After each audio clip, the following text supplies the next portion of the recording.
राधे राधे दोस्तों। आज की कहानी है 3 बालक। एक राजा थे। उन्हें पशु पक्षियों से बहुत प्यार था। वे पशु पक्षियों से मिलने के लिए वन में जाते थे।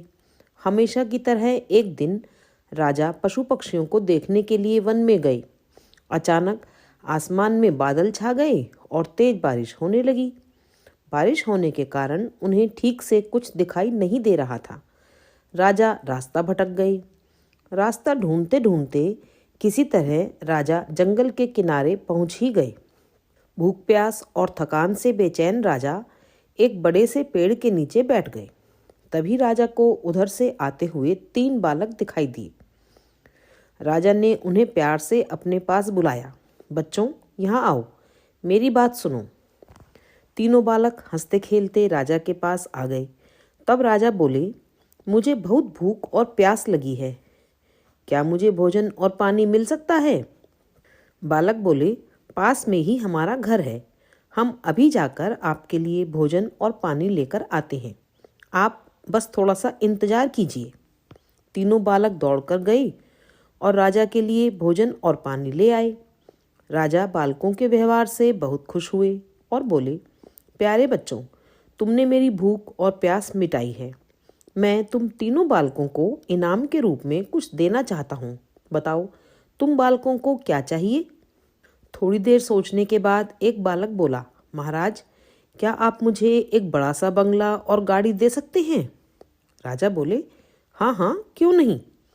अगर तुम्हें यही चाहिए तो जरूर मिलेगा। अब तो बालक फूला न समाया।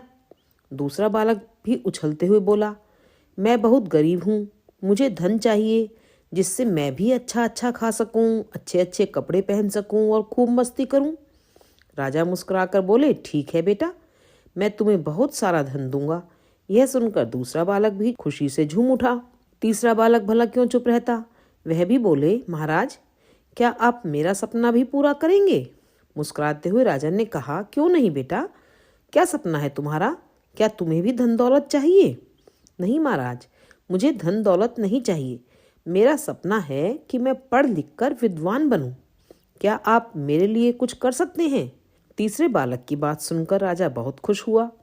राजा ने उसके पढ़ने लिखने की उचित व्यवस्था करवा दी।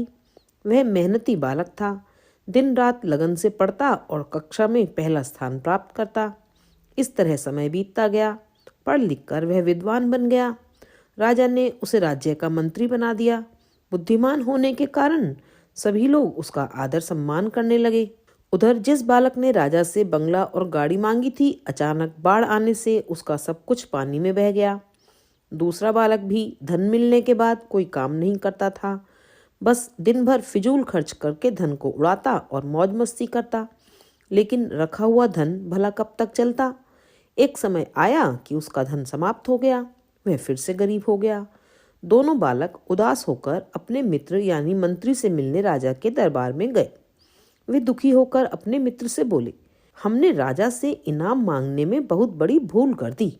हमारा धन, बंगला, गाड़ी सब कुछ नष्ट हो गया। हमारे पास तो कुछ भी नहीं बचा। मित्र ने समझाते हुए कहा, किसी के भी पास धन दौलत हमेशा नहीं रहते। धन तो आता जाता रहता है।